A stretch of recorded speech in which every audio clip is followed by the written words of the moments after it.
Ti-do-di-dum, ti-do-di-dum, ti-do-di-dum, ti-do-di-dum, dum-da-da-dum, da-da-da-dum, da-da-da-da-da-da-da-da-dum.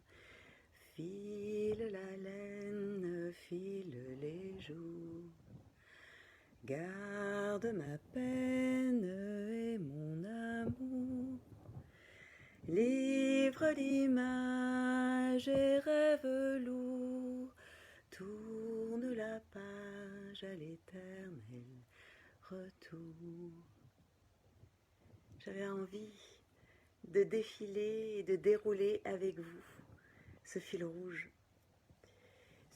qui a plein de symboles pour nous, et aujourd'hui qui sera le fil qui nous relie, et qui est aussi pour moi le fil du temps et le fil des mots. En déroulant ce fil rouge, je suis retournée à l'origine des mots, qui pour moi vibrent particulièrement, parce que les mots peuvent blesser, les mots peuvent tuer, mais ils peuvent aussi réconforter, rassurer. Oui, le fil d'Ariane, oui, aussi. C'est une bonne idée, Karine. Les mots peuvent rassurer, les mots peuvent défendre, les mots peuvent combattre. Et en tirant le fil des mots, le fil du temps, je suis remontée donc à cet amour des mots qui m'est venu de ma mère, puisque c'était ma maîtresse au CP. C'est elle qui m'a initiée à la poésie. C'est elle qui m'a fait pleurer quand j'étais toute petite sur le lézard et la lézarde qui sont tout en larmes, parce qu'ils ont perdu leur anneau de mariage, cette poésie magnifique de Lorca. Et quand j'étais petite, je me disais, mais qu'ils le cherchent, leur anneau, il a dû tomber entre les pierres sèches. Ou alors, la servante au grand cœur dont vous étiez jalouse, et qui dort son sommeil sous une humble pelouse. Oui, cette poésie de Baudelaire. Ou alors, le temps a laissé son manteau de vent, de froidure et de pluie, et s'est vêtu de broderies, de soleil luisant, clair et beau. Je trouvais ça magnifique. Et j'étais en CP. C'est là que tout a commencé. Et puis, en déroulant ce fil du temps, oui, je vois que Sylvie est triste. Je suis un peu triste aussi aujourd'hui, Sylvie, parce que c'est le 1er mai, et que je suis très triste parce que dans mon jardin, depuis des années, j'ai découvert qu'il y avait du muguet, et il y avait toujours un pot de muguet que je mettais sur la table, et aujourd'hui il n'y en aura pas, parce qu'il n'y a plus de muguet. C'est bête, ça me touche ça. Il faudrait que j'aille en chercher tout à l'heure. Et donc en déroulant le fil des mots, je vais quand même pas pleurer pour du muguet, mince. En déroulant le fil des mots, je suis retournée en 1989, lors de l'insurrection des étudiants sur la place Tiananmen. Et cette année-là, avec un ami du conservatoire, on devait présenter la remise des prix au conservatoire.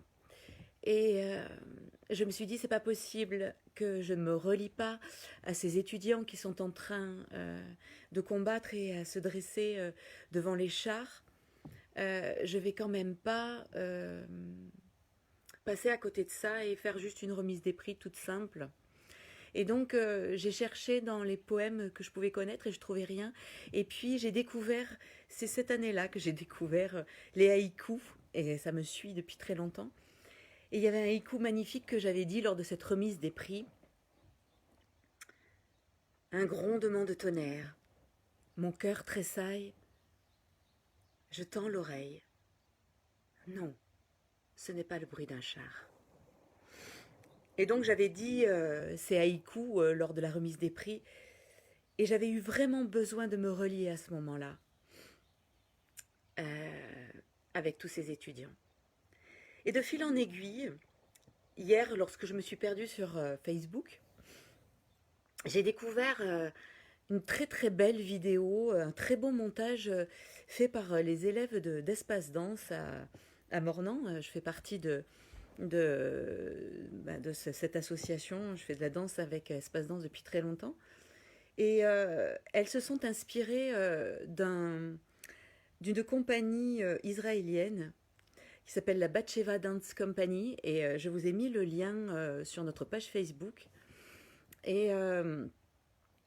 elles ont demandé aux élèves de s'inspirer de ce ballet et d'en faire quelque chose. Et je vous ai transféré aussi sur notre page Facebook ce montage parce que ces jeunes femmes qui dansent ou dans leur jardin ou dans l'entrée de leur maison ou dans leur chambre ou dans un atelier m'ont fait penser vraiment à ce lien malgré ce confinement et le corps peut, comme les mots, combattre, exprimer, défendre ou se taire.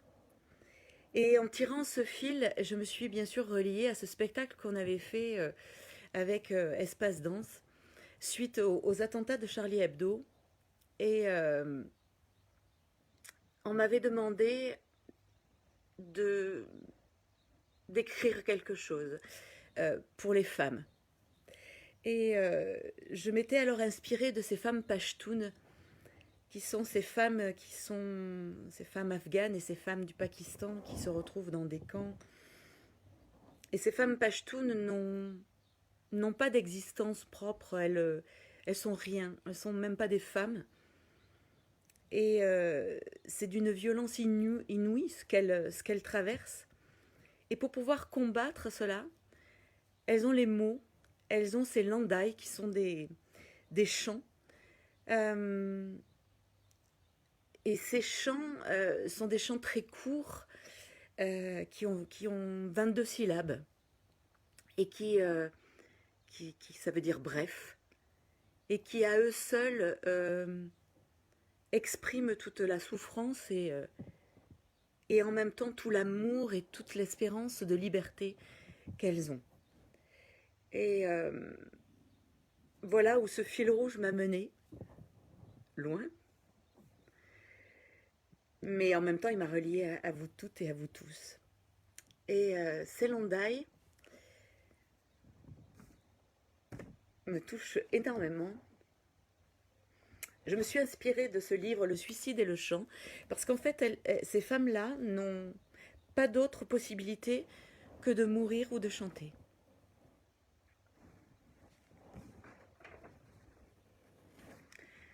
Jean Cruel, vous voyez qu'un vieillard m'entraîne vers sa couche et demandez pourquoi je pleure et m'arrache les cheveux. J'étais plus belle qu'une rose. Dans ton amour, je suis devenue jaune comme l'orange. Avant, je ne connaissais pas la souffrance. C'est pour ça que je poussais droite comme un sapin. J'aime, j'aime. Je ne le cache pas, je ne le nie pas, même si l'on m'arrache au couteau pour cela tous mes grains de beauté. Mon bien-aimé, viens t'asseoir un instant près de moi. La vie évite le crépuscule d'un soir d'hiver qui passe. Viens et sois une fleur sur ma poitrine pour que je puisse chaque matin te rafraîchir d'un éclat de rire. Zarmina, qui était une de ces femmes pashtunes qui s'est suicidée parce que, en fait, elle a été battue puis elle s'est immolée par le feu. Et en fait, elle lisait des poèmes d'amour au téléphone. Ça me fait penser à Catherine qui nous a fait un joli cadeau, Laurence et moi, et on a reçu des poèmes par téléphone. Et donc Zarmina disait « Je hurle, mais tu ne me réponds pas. Un jour, vous me chercherez et je ne serai plus de ce monde. Vous m'avez vendu un vieil homme, père. Que Dieu détruise votre maison, j'étais votre fille. Et il y a une autre qui s'appelait Méhéna, qui disait « Je suis comme une tulipe dans le désert. Je meurs avant de m'ouvrir, et la brise du désert éparpille mes pétales. »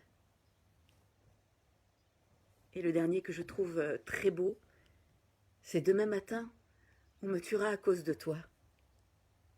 De ton côté, ne va pas dire que tu ne m'aimais pas. »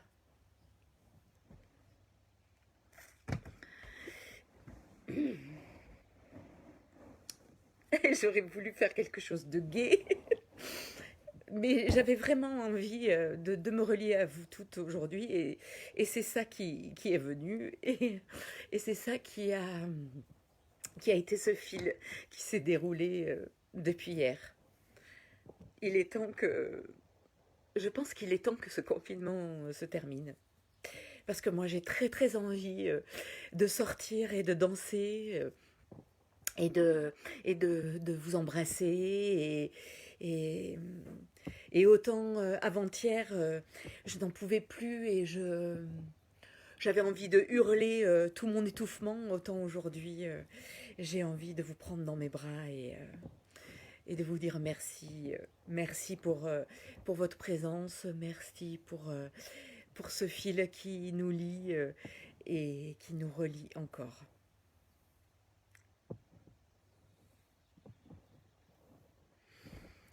Je vous embrasse. Ouais, parfois on a besoin de se retrancher dans sa grotte. Sylvie, je te serre. Sylvette, je te serre. Nathalie, j'ai pas vu tous vos messages, mais je vous embrasse. Demain, vous retrouverez Laurence. Et après-demain, vous me retrouverez moi. Il reste encore une dizaine de jours avant le 11 mai. Le 11 mai, j'ai décidé d'ouvrir les portes et allez, tout va continuer avec tout ce que nous avons acquis et tout ce que nous avons compris depuis tous ces jours, toutes ces journées d'enfermement. Je vous embrasse. Tournée générale de Kleenex. Oui, le Havre sur la Lune est un grand consommateur de Kleenex. Je vous embrasse et je vous dis à très bientôt.